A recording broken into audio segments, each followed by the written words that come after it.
पिछले वीडियो में कैकेयी अनुताप के 2 पद्यांश पढ़े हुए हैं और आज हम पढ़ेंगे तीसरा पद्यांश। और तीसरा पद्यांश इस प्रकार से है। यह सच है तो अब लौट चलो तुम घर को, चौके सब सुनकर अटल कैकेयी स्वर को। सबने रानी की ओर अचानक देखा, वैधव्य तुषारा वृता यथा विदुलेखा। बैठी थी अचल तथापि असंख्य तरंगा, वह सिंही अब थी हहा गोमुखी गंगा। हाँ जनकर भी मैंने ना भरत को जाना, सब सुन लें तुमने स्वयं अभी यह माना। यह सच है तो फिर लौट चलो घर भैया, अपराधिन मैं हूँ तात तुम्हारी मैया। बच्चों, इस प्रसंग में माता कैकेयी ने राम को संबोधित करते हुए कहा कि यदि मैं भरत की माता होते हुए भी उसे नहीं समझ पाई तो क्योंकि इस बात को तुमने स्वयं अभी स्वीकार किया है। तो बच्चों, इस पद्यांश की व्याख्या पढ़ने से पहले हम इसके कठिन शब्दों के अर्थ जान लें। अटल, अटल का अर्थ होता है स्थिर। वैधव्य का अर्थ है विधवापन। तुषारा वृता का अर्थ है कोहरे से ढकी हुई। विदुलेखा का अर्थ है चंद्रमा की किरण। असंख्य तरंगा का अर्थ है अगणित लहरों वाली। तो बच्चों, इसकी व्याख्या इस प्रकार से है। यह सच है तो अब लौट चलो तुम घर को, चौके सब सुनकर अटल कैकेयी स्वर को।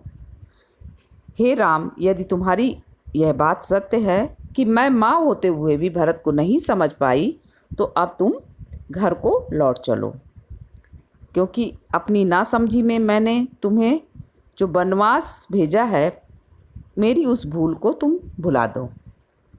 सबने रानी की ओर अचानक देखा, वैधव्य तुषारा वृता यथा विदुलेखा।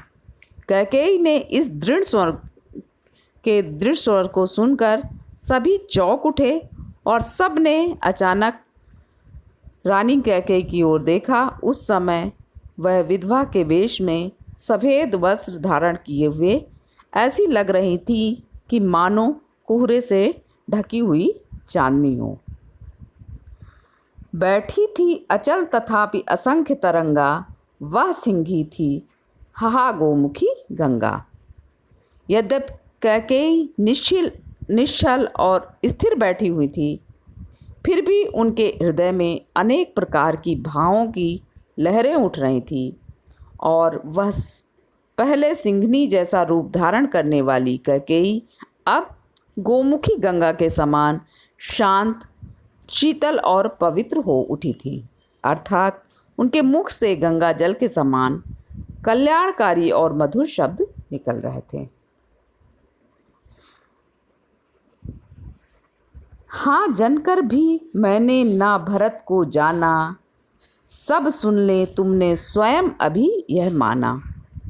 कैकेयी ने राम से कहा कि यह सत्य है कि भरत को जन्म देकर भी मैं उसे न पहचान सकी। सभी व्यक्ति मेरी इस बात को सुन लें। राम ने भी अभी इसी बात को स्वयं स्वीकार किया है। यह सच है तो फिर लौट चलो घर भैया, अपराधिन मैं हूँ तात तुम्हारी मैया। यदि हे राम, यह बात सत्य है कि मैं भरत को जन्म देकर भी उसे नहीं पहचान पाई और तुम्हें वन भेजने में भरत का कोई हाथ नहीं था, तो तुम मेरे अपराधों की सज़ा मेरे भरत को क्यों दे रहे हो? क्योंकि तुम्हें वन भेजने की वास्तविक अपराधीन तो तुम्हारी माता है और मैं ही तुम्हारे दंड की भागी हूँ। इसलिए तुम जो भी चाहे मुझे दंड दे दो, किंतु तुम घर को लौट चलो, और यदि ऐसा तुम नहीं करोगे तो मैं यह सब भरत के लिए दंड ही होगा। तो इसलिए तुम जो है यहाँ से वापस घर लौट चलो। तो बच्चों, इसमें आपके 5 प्रश्न इस प्रकार से बनेंगे। पाठ का नाम और कवि का नाम लिखिए अथवा उपर्युक्त पद्यांश का संदर्भ लिखिए।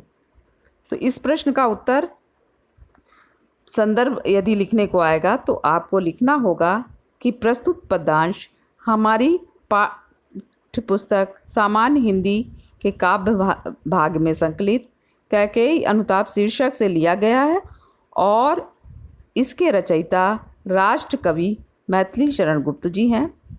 और अगला प्रश्न बनेगा बच्चों, रेखांकित अंश की व्याख्या कीजिए। तो इसमें रेखांकित अंश है बैठी थी से लेकर अभी यह माना तक। तो इस अंश की व्याख्या है कि कैकेयी यद्यपि निश्चल और स्थिर बैठी हुई थी, फिर भी उनके हृदय में अनेक प्रकार के भावों की लहरें उठ रही थी। सिंगनी जैसा रूप धारण करने वाली वह कैकेयी अब गोमुखी गंगा के समान शांत, शीतल और पवित्र हो उठी थी। अर्थात उनके मुख से गंगा जल के समान कल्याणकारी और मधुर शब्द निकल रहे थे। कैकेयी ने राम से कहा कि यह सत्य है कि भरत को जन्म देकर भी मैंने उसे नहीं पहचाना है। सभी व्यक्ति मेरी इस बात को सुन लें, क्योंकि राम ने भी अभी इसी बात को स्वीकार किया है। राम की उस रात्रिकालीन सभा में सभी क्या सुनकर चौंक पड़े?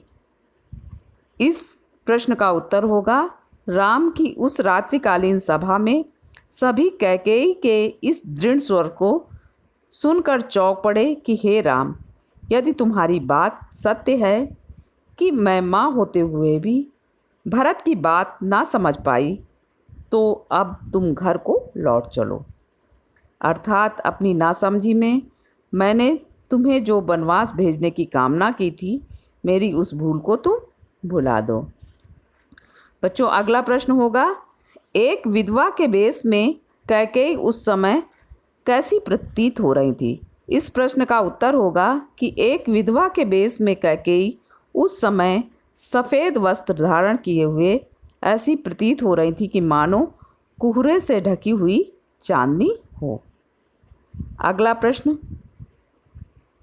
इस प्रकार से है कि सिंगनी जैसा रूप धारण करने वाली कैकेयी इस समय किस रूप में दिखाई दे रही थी? इस प्रश्न का उत्तर होगा, सिंगनी जैसा रूप धारण करने वाली कैकेयी इस समय गोमुखी गंगा के समान शांत, शीतल और पवित्र दिखाई दे रही थी। तो बच्चों ये था तीसरा पद्यांश, उसकी व्याख्या और उससे संबंधित प्रश्न, और इसको भी आप अपनी अभ्यास पुस्तिका में नोट कर लीजिएगा। कल पढ़ेंगे आगे का पद्यांश।